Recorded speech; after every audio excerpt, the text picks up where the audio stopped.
Who is calling Will Smith a liar and a fraud? Rob Schneider has expressed strong criticism towards Will Smith, of course, after that incident on the Academy Awards, the big slap. He was on the Kyle and Jackie O show, dunked on Smith, criticized him for his violent reaction to a joke made about his wife. He also mentioned that he was part of an Academy Awards committee task force, which I didn't know about, that, wanted to get together to decide how to discipline Will Smith, and suggested that the Academy's response to the incident was politically motivated. Did you ever speak to Chris Rock after the slap? Because he's your mate. Yeah. I would have been straight on the phone if it was my mate getting slapped. No, but I was in a sticky situation because I was actually, an elected official of the union at the time. Oh. Will Smith is a twat.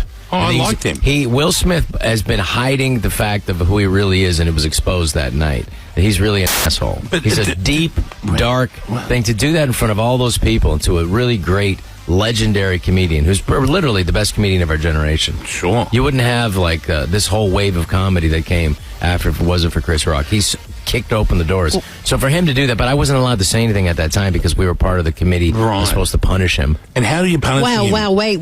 Just back up a second. Hang on. I want to know Will what the punishment Smith is like, for me, when I met him, right, I always say... Like the nicest, most wonderful. He's a liar. Complete, utter fraud. Wow. This came out of nowhere. That's strong. And it's taken this long for this to come out? I guess he had to wait till he was off of that committee or something. But, man, Rob Schneider picking a fight with Will Smith is interesting. Yeah, I'd love to see the blowback, if any, on this. Well, he's got to be careful. Or more people coming back out and saying, yeah, he is a liar, right? But he's promoting right now, so he picked the right time to throw that dagger because he's in the middle of Bad Boys 4. He's not going to talk smack right now. Barnes, talk about true crime. I know you're going to be all over this. OJ Simpson, new doc.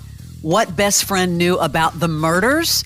Yeah, we're talking about friends that had direct connections to the house owned by reporter Harvey Levin from KCBS. And one of the connections involved what OJ's best friend might have known about the killings. This is crazy that this is just now coming out. Wait, so Harvey Levin was OJ's best friend? Apparently, Harvey... he covered the trial for KCBS. He bought the Hollywood Hills home in 1984 from Wayne Hughes, who owned Public Storage. It was Wayne's bachelor pad, and he threw lots of parties, I guess, among the guests.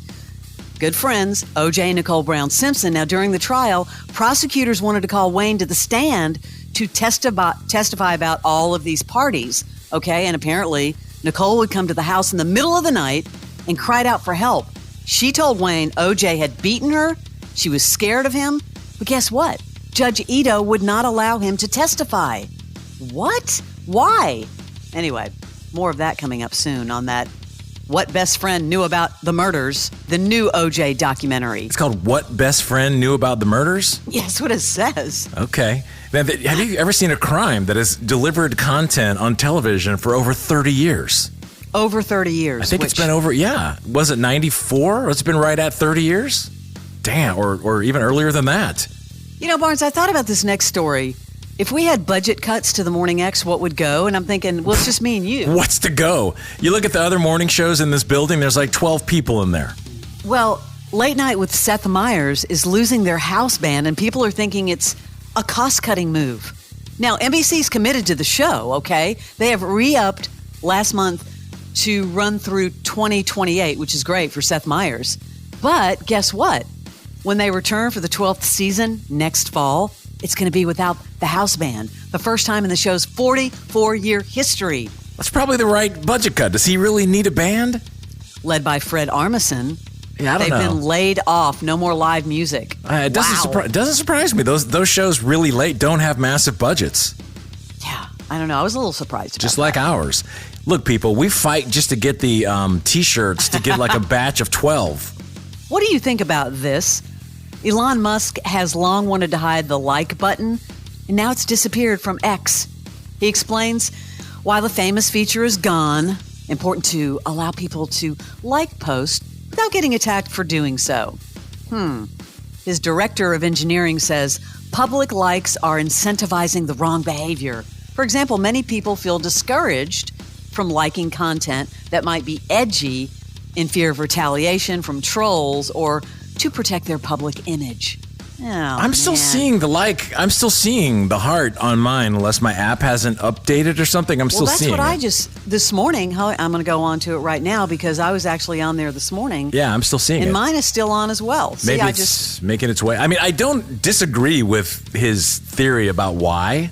I mean, it does put pressure on some people, especially public people in certain jobs. But are you really going to change the... Yeah. He's just completely screwed Twitter up from the outset since he's bought it, I think. It's just totally a different ruined place. it for me. I saw this conversation between the two friends. Gayle King recently revealed Oprah was having a little stomach bug on live TV, and fans were worried about Oprah and that she wouldn't appreciate how in-depth Gayle King got. She was trying to explain why Oprah couldn't make a scheduled appearance, I guess, for her book club for CBS Mornings, and maybe offered up a little too much information. Yeah, I'd be pissed if they were doing this about me. And I'm so sorry that Oprah can't. Yesterday she said, I'm going to rally. She had some kind of stomach flu where stuff was coming out of both ends. I won't get too graphic.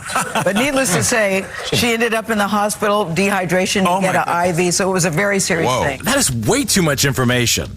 And then they got together. She had her on Zoom or something, and I watched that. Gayle and Oprah are okay. You know, they're not mad at each other. Oprah's not mad at her. Were you offended because I said what I said about what happened and how you're recovering? I really didn't think it was a big deal or that it would be something that would be upsetting to you. Otherwise, I never would have said it. Yeah, I know you wouldn't have done that. All is okay. That is your celebrity sleaze.